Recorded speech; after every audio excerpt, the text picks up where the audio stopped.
성경은 마지막 시대의 세상이 소돔과 같을 것이라고 말씀했습니다.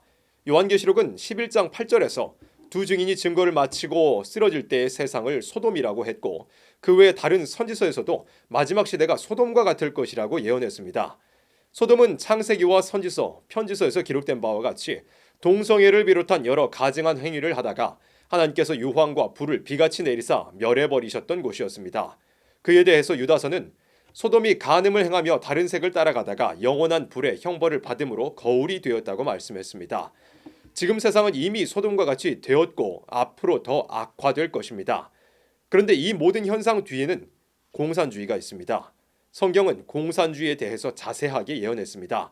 요한계시록 8장 7절에서부터 등장하는 첫째, 둘째, 셋째, 넷째 나팔은 공산주의가 과거의 정치 경제적인 방면에서의 폭력적인 방법으로 세계 3분의 1 지역을 차지할 것을 보여주었습니다. 첫째 나팔은 파괴적인 인민투쟁의 불길, 혁명의 불길을 예언한 것입니다. 이사야 28장 1절 2절 말씀과 같이 경제적으로 부하고 영화롭게 살던 자들이 짓밟히는 모습을 보여준 것입니다. 1917년 러시아 공산폭동을 시작으로 중공, 북괴 등을 포함한 세계 3분의 1 지역이 이 예언대로 공산화되었습니다. 수목과 푸른 풀까지 살음을 당했다는 것은 해당 지역 내에서의 종교 박해를 의미한 것입니다. 두 번째 나팔에서 바다는 안심할 수 없는 혼란의 세상을, 불타는 산은 예레미야 51장에 기록된 대로 멸망에 들어갈 악의 세력을 뜻한 것입니다. 하나님을 대적하는 악한 정권이 혼란한 세계 가운데 강하게 일어날 것을 예언한 것입니다.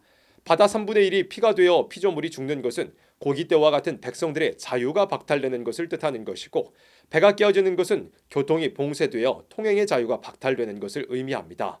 악한 공산 정권이 출현하여 세계 3분의 1 지역의 자유를 박탈한 것은 역사 속에서 이미 이루어진 사실입니다. 세 번째 나팔은 기독교 안에 영적으로 오는 큰 혼란을 의미합니다. 쑥이라는 것은 예레미야 23장에서 기록된 대로 사악한 거짓 선지자들이 뱉어낸 진리에서 탈선된 교훈을 가리킵니다. 반면에 강과 물샘은 생수와 같은 진리를 의미하는 것인데, 쑥이라는 이름의 별이 물들의 3분의 1에 떨어져 그 물들이 쓰게 되었다는 것은 교회의 지도 계급에 있는 자들이 진리를 변질시킬 것을 예언한 것입니다. 세계 3분의 1 지역에서부터 거짓 선지자들이 쑥물을 토해내 성경과 진리가 변질되었고, 그 쑥물은 온 세계의 교회로 퍼져나왔습니다. 네 번째 나팔은 참된 빛을 비추는 기독교의 복음과 성도의 자유와 참된 지도자들의 주권이 타도당하고 종교의 암흑세계가 오는 것을 보여주었습니다. 낮도 밤도 비춤이 없다는 것은 신앙세계나 불신세계나 모두 흑암에 떨어졌다는 것입니다. 오늘날 반기독교적인 공산정권 하에서 이루어진 종교 박해로 세계 3분의 1 지역은 흑암에 빠져 있습니다. 이렇게 첫째 나팔부터 넷째 나팔까지는 공산주의가 세계의 3분의 1 지역을 차지할 것과 그 안에서 종교를 강하게 탄압할 것을 예언한 것입니다. 이 모든 것은 이미 이루어진 일이 되었습니다. 이후 다섯 번째 나팔은 먼저 하늘에서 땅에 떨어진 별 하나가 있다고 했습니다. 이것은 이 땅에서 정책을 펼칠 수 있는 권리를 가지고서 기독교를 박해하는 배도적인 행동을 하는 자들을 가리키는 것입니다. 무적행의 열쇠를 받았다는 것은 마귀의 권세를 받았다는 것입니다. 그리고 저가 무적행을 여니 연기가 올라오고 해와 공기를 어둡게 한다고 했습니다. 이것은 연기와 같이 사람이 쉽게 인지할 수 없고 분별하기 어려운 미혹을 뜻하는 것이고, 해와 공기를 어둡게 한다는 것은 온 세계에 영적인 흑암을 가져오는 것을 뜻합니다. 이 다섯 번째 나팔은 현재 공산주의자들의 주된 전략인 문화 막시즘을 보여준 것이기도 합니다. 기존의 단순한 적화 투쟁 전략은 이미 기독교 문화가 자리 잡고 있었던 지역들에서는 큰 힘을 발휘하지 못했습니다. 이에 공산주의자들은 성혁명이라는 새로운 전략을 들고 나왔습니다. 기독교를 무너뜨리기 위해서 창조의 질서를 공격하는 전략입니다. 정상적이고 전통적인 남녀, 성, 결혼, 가정을 무너뜨리고 동성애, 낙태, 페미니즘, 그보다 더한 것들까지도 인권, 평등, 자유와 같은 용어로 포장하고 정치와 언론과 문화에 퍼뜨려서 사람들을 미혹하는 것입니다. 대한민국에서도 이와 같은 문화 막시즘, 성혁명이 꾸준히 시도되어 왔고, 특히 이번 좌파 정권이 들어선 이후 동성애 차별금지법이 다시 발의되었고, 낙태죄는 헌법 불합치 판결을 받았습니다.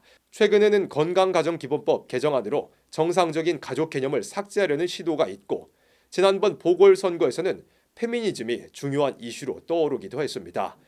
인권, 자유, 평등과 같은 아주 좋아 보이는 그런 용어 아래 숨겨든 동성애, 낙태, 페미니즘 등이 많은 사람들에게 큰 문제로 인식되지 않을 뿐더러 일부에서는 적극적인 지지를 받기도 합니다. 그런데 이것들을 주장한 자들의 면면을 살펴볼 필요가 있습니다. 성혁명을 주장한 공산주의자 비렐름 라인은 사춘기 이전의 소아들과 아이들의 성해방과 소아성애를 주장했습니다. 마찬가지로 공산주의자였고 철학의 왕으로까지 불렸던 프랑스의 미셸 푸코는 게이기도 했고 최근에는 그가 소아성애자로서 어린아이들을 성폭행, 성매매했다는 사실도 폭로되어서 큰 파장을 일으키고 있습니다. 페미니즘에서 가장 중요한 인물인 주디스 버틀러는 레즈비언이기도 하고 근친상간의 금기를 부숴야 한다고 주장합니다. 이와 같은 자들이 주장하고 우리나라에서 좌파 세력들에 의해서 시행되고 있으며 많은 사람들이 분별하지 못하는 성혁명의 궁극적인 목적은 성유토피아입니다. 소돔과 같은 세상을 만드는 것입니다. 모든 성행위의 정상화, 탈범죄화, 법제화를 목적하는 것이 성혁명입니다. 오히려 동성애는 이와 같은 거대한 성혁명의 운동에 있어서 빙산의 일각에 불과하다는 것입니다. 인권, 평등, 자유라는 좋아 보이는 용어 아래 숨어있는 동성애나 낙태와 같은 문제들을 분별하지 못하고 한 발 한 발 물러서게 되면 소아성애라든지 근친상간이라든지 이와 같은 심각한 문제까지도 직면할 수 있다는 것입니다. 세상은 소돔을 향해서 달려가고 있습니다. 하나님의 진노를 일으켜 불심판을 받았던 소돔과 같이 되어가고 있습니다. 그러나 모든 것이 하나님의 예언하신 대로 되는 것뿐입니다. 우리 기독교인들은 부패한 세상 속에서 말씀으로 미혹을 분별하고 신앙과 사상과 절개를 지키기 위해서 싸우며 예언대로 다시 오실 예수님을 기다려야 합니다.